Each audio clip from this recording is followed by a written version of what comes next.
നമ്മുടെ നാട് ഇന്നൊരു തീച്ചൂള പോലെ തിളച്ചുകൊണ്ടിരിക്കുകയാണ്. വീട്ടിനുള്ളിലെ കഠിനമായ ചൂട് കാരണം രാത്രിയിൽ ഒന്നുറങ്ങാൻ പോലും കഴിയാതെ ഒരൽപ്പം തണുത്ത കാറ്റേൽക്കാൻ കുടുംബത്തോടൊപ്പം കടൽപ്പുറങ്ങളിൽ പോയി വിശ്രമിക്കുന്നവരാണ് ഇന്ന് നമ്മളിൽ പലരും. എന്നാൽ ആ മണൽപ്പരപ്പിൽ സമാധാനമായി ഉറങ്ങാൻ കിടക്കുമ്പോൾ നമ്മുടെ ജീവന് തന്നെ ഭീഷണിയായ ചില കാര്യങ്ങൾ അവിടെ ഒളിഞ്ഞിരിപ്പുണ്ടെന്ന സത്യം നമ്മൾ തിരിച്ചറിയുന്നില്ല. കടപ്പുറത്തെ മണലിൽ പകുതി പുതഞ്ഞു കിടക്കുന്ന കാണാൻ നല്ല ഭംഗിയുള്ള ചിത്രപ്പണികളൊക്കെയുള്ള ചിപ്പികൾ നിങ്ങൾ കണ്ടിട്ടുണ്ടാകും. പ്രത്യേകിച്ച് കുട്ടികൾക്ക് ഇത് കണ്ടാൽ എടുക്കാൻ തോന്നും. എന്നാൽ ഓർക്കുക, ഇത്തരത്തിൽ ആകൃതിയുള്ള ചില ചിപ്പികൾ വെറും തോടുകളല്ല. അവയ്ക്കുള്ളിൽ കോൺ സ്നൈൽസ് എന്ന് വിളിക്കുന്ന മാരക വിഷമുള്ള ഒച്ചുകളുണ്ട്.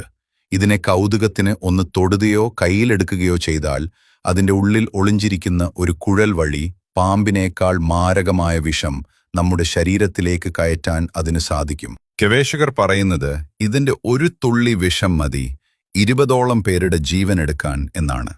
കുത്തേറ്റാൽ ഒരു സിഗരറ്റ് വലിച്ചു തീർക്കുന്ന സമയം പോലും നമുക്ക് കിട്ടില്ല എന്നതുകൊണ്ട് ഇതിനെ സിഗരറ്റ് സ്നൈൽ എന്നും വിളിക്കാറുണ്ട്. നമ്മുടെ നാഡികളെ തളർത്തുന്ന ഈ വിഷം ഉള്ളിൽ ചെന്നാൽ നിമിഷങ്ങൾക്കുള്ളിൽ ശ്വാസം മുട്ടൽ അനുഭവപ്പെടുകയും മരണം വരെ സംഭവിക്കുകയും ചെയ്യാം. ഏറ്റവും വലിയ അപകടം എന്താണെന്ന് വെച്ചാൽ ഇതിന്റെ വിഷത്തിന് നിലവിൽ ആശുപത്രികളിൽ പോലും കൃത്യമായ പ്രതിമരുന്നില്ല എന്നതാണ്.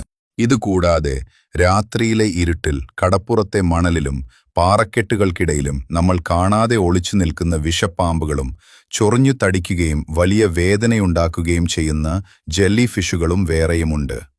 ചൂടിൽ നിന്ന് രക്ഷ നേടാൻ കടൽ തീരങ്ങളിൽ പോകുമ്പോൾ ഇങ്ങനെയുള്ള അപകടങ്ങളെക്കുറിച്ച് പ്രത്യേകം ജാഗ്രത പാലിക്കുക. അപരിചിതമായ ഒന്നിനെയും വെറും കൈകൊണ്ട് തൊടാൻ നിൽക്കരുത്. നിങ്ങളുടെയും പ്രിയപ്പെട്ടവരുടെയും സുരക്ഷയ്ക്കായി ഈ അറിവ് ദയവായി എല്ലാവരിലേക്കും ഷെയർ ചെയ്യുക. ഇതുപോലുള്ള കൂടുതൽ സുരക്ഷാ നിർദ്ദേശങ്ങൾക്കായി ഞങ്ങളുടെ പേജ് ഫോളോ ചെയ്യുക. നന്ദി.